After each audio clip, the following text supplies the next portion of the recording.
everyone!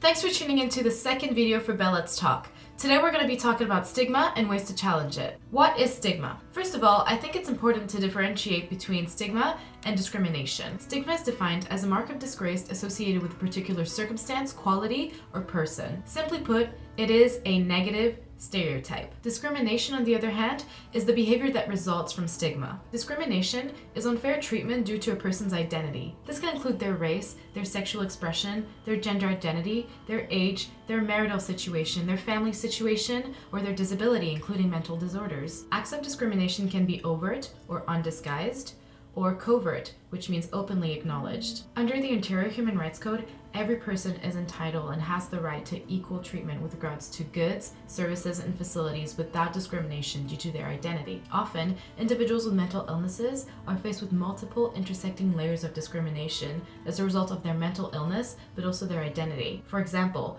a woman with a mental illness may face not only sexism, but also discrimination due to her mental illness. In addition, living with discrimination has a negative impact on your mental health. Indeed, from public stigma, people can also experience self-stigma, which basically means that the individual faced with the stigma will accept and agree with it. So for example, there's this stigma that people with mental illnesses are to blame for their mental illness. If a person with a mental illness experiences self-stigma, then that would mean that they actually agree that they are to blame for their mental illness, which they are not.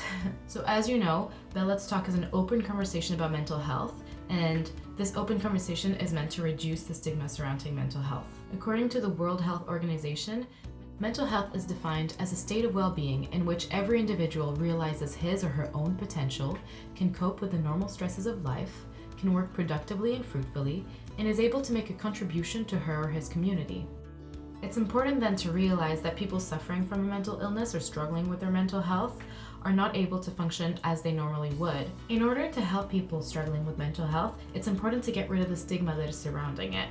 So how do we challenge that stigma? Number one, educate yourself. Stigma has been around for a long time. Getting to know the facts and myths about mental illnesses can be a great way to help reduce stigma. Number two, watch your language. The words that you use can make all the difference. Words can help, but they can also hurt. It's become a bit of a trend these days to use mental illnesses as adjectives. Yesterday I got a bad mark and I got so depressed. Canada's weather's so bipolar. One day it's raining, one day it's sunny. I'm really OCD about the way that I clean my house. Choose another word. Mental illnesses are medical terminology. When you use them to describe everyday feelings and actions, you're perpetuating the stereotype. Not only that, but you're also promoting the misunderstanding of these medical conditions. So instead of saying that you're depressed, why don't you say that you're sad or dejected or displeasured or devastated even or sorrowful? Instead of saying that you're bipolar, why don't you say that you're capricious or undecisive? Instead of saying that you're OCD, why don't you say that you're meticulous or diligent? Number three, be kind. Having empathy and being kind can make a world of difference. You can smile at someone, you can decide to buy somebody coffee, or you can even just give somebody a little bit of your time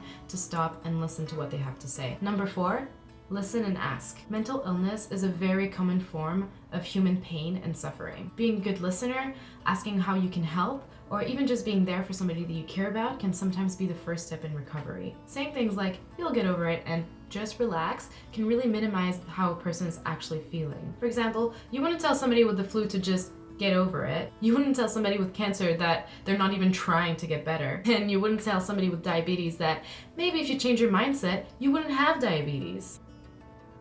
So why would you say that to someone who's suffering from a mental illness? Instead, offer your support and say that I'm sorry that you're not feeling well, and offer your help. Number five, talk about it. Break the silence. Mental illness affects us all, whether it be directly or through a family member, a friend, or a colleague. Stories about people who are faced with mental illnesses and yet can still lead very normal and practical lives can really challenge the stereotype and help break the stigma. As a good rule to apply in general, before you say anything, think. T, is it true? H, is it helpful? I, is it inspiring? N, I don't know how to do an N. N, is it necessary? And K, yes, I know my K is kind of weird, but is it kind? I just want to end this video by saying that having issues with your mental health is completely valid and okay. It doesn't show weakness and it doesn't mean that you aren't resilient. On the contrary, I personally feel that anybody who struggles with their mental health is really strong and admirable, because I don't think there's anything more terrifying than waking up and having to battle your own mind day by day. And in the same way, having a mental illness